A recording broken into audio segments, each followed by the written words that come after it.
बहुत बार आप लोग ये गाइडेंस में सुनते हैं कि लेट गो करो, लेट गो करो। अब बहुत से लोगों का प्रश्न होता है कि किन किन बातों को लेट गो करना चाहिए, तो आज उस पर डिस्कस करते हैं। हेलो दोस्तों, welcome to my YouTube channel आध्यात्म और विज्ञान। आज के इस वीडियो में हम बात करेंगे लेटिंग गो मैटर्स। देखिए, आपसे बार बार कहा जाता है कि आप चीज़ों को लेट गो कीजिए।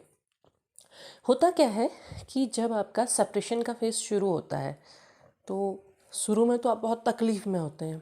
बस आप किसी भी तरह से माफ़ी मांग के, पैर पकड़ के, नाक रगड़ करके कैसे भी अपने पार्टनर को मनाने की कोशिश करते हैं। आप हर वो कोशिश करते हैं कि वो किसी तरह से वापस आ जाए।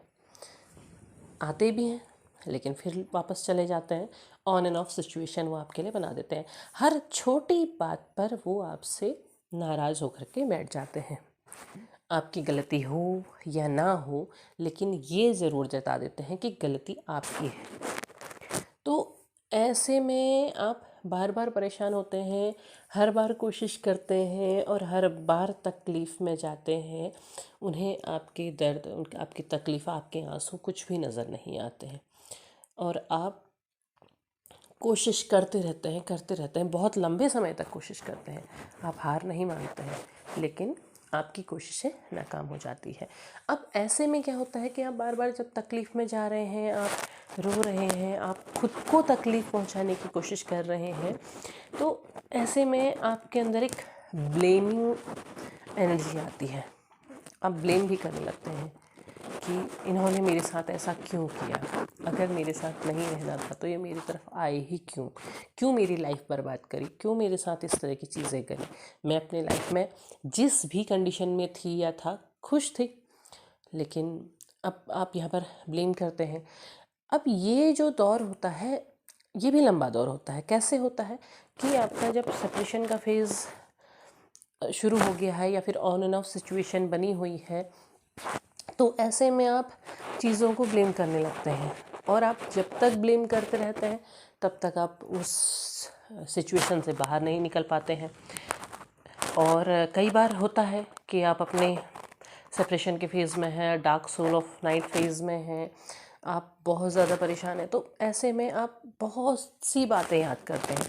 आप पिछला हर चीज़ याद करते हैं कि क्या हुआ था, क्यों हुआ था, कैसे हुआ था, हर एक एक बात, क्योंकि आपके दिमाग से कोई भी बात नहीं गई है। अब हर बात आपके दिमाग में आ रही है, तो वहाँ पर आप चीज़ों को ब्लेम करते हैं। आप खुद को भी ब्लेम करते हैं, दूसरे को भी ब्लेम करते हैं। तो इन चीज़ों को, ये जो बातें होती हैं, ये जो सवाल होते हैं और ये जो ब्लेम्स होते हैं, इन चीज़ों को लेट गो करना होता है। इन चीज़ों को निकाल दीजिए। आप अपने साइलेंट फेज़ में अगर पहुंच गए हैं, तो साइलेंट फेज़ में आपने क्या करना है, आपने इन सारी चीज़ों को लेट गो कर देना है। ठीक है, जाने दो। आपने वो चीज़ें सोचनी ही नहीं है कि क्या हुआ था, क्यों हुआ था। आपने उन चीज़ों से बाहर निकल जाना है। उन चीज़ों को बार बार आपने नहीं सोचना है कि अच्छा हाँ, तब ऐसा हुआ था, ऐसा इसने ऐसा किया था, मैंने ऐसा किया था। तो ये सारी चीज़ें आप करना जब बंद कर देते हैं, तो आप खुद को शांत करते हैं। क्योंकि जो चीज़ें हुई थी वो परिस्थिति भी थी, वो वैसी ही सिचुएशन बनी और उससे ये सिचुएशन पैदा हो गई जहाँ पर आप हैं। तो आपने इन सब चीज़ों को जाने देना है। आपने कहना है कि ठीक है, ओके, जो हुआ सो हुआ। अगर रिटर्न भी आपके पार्टनर आते हैं तो आपने उन सारी बातों को ब्लेम नहीं करना है। आपने उन चीज़ों को लेट गो कर देना। अगर आपने कर दिया है तो वो बाद में भी आप रिपीट ना करें, उन्हें हटा दें दिमाग से। जब आप उन्हें दिमाग से हटाते हैं तो आप खुद को शांत करते हैं, खुद को नॉर्मल करते हैं। क्योंकि वो चीज़ें याद करके बार बार अगर आप याद करते हैं तो आप फिर से पीछे खींचे चले आते हैं। तो अपने पीछे नहीं जाना है, अपने आगे बढ़ना है। क्योंकि आपको यही कहा जा रहा है कि आप अपनी सोल जर्नी में आप आगे बढ़िए, आप पीछे मत देखिए। तो इन सारी बातों को लेट गो। आप कितने समय तक आप तकलीफ़ में रहे, कितने समय आपने खुद को कष्ट पहुंचाया, कितने समय आपने दूसरी चीज़ें करी, उन सब चीज़ों को लेट गो कि ठीक है, जो हुआ सो हुआ। अगर आप इस तरह से आगे बढ़ते हैं तो आप बेहतर तरीके से आगे बढ़ पाएंगे। अगर आप बार बार ब्लेम करते हैं तो आपको वो चीज़ें वापस पीछे खींचेंगी। तो आपने उन हर बात को जो बीत गई थी, जिसने तकलीफ़ दी थी, जिससे आपको कष्ट हुआ था, उन सारी बातों को लेट गो कर देना है। आपने ब्लेम करना ही नहीं है। आपके अंदर ये भी आ रहा है कि नहीं आ रहे, नहीं आ रहे, नहीं आ रहे, लेट गो।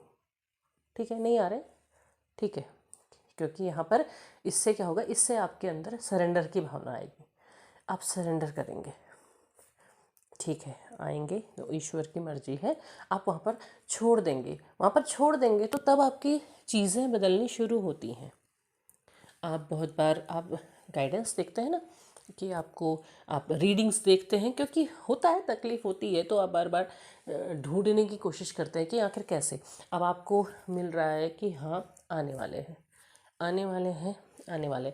अब आपके अंदर फिर से चेजिंग शुरू हुई, कब आने वाले, कब आने वाले। नहीं, उसे भी छोड़ दो, लेट गो इन चीज़ों को, ठीक है, छोड़ दो, आने वाले हैं, ठीक है, थैंक यू यूनिवर्स, बस लेट गो। बार बार उसको नहीं करना है।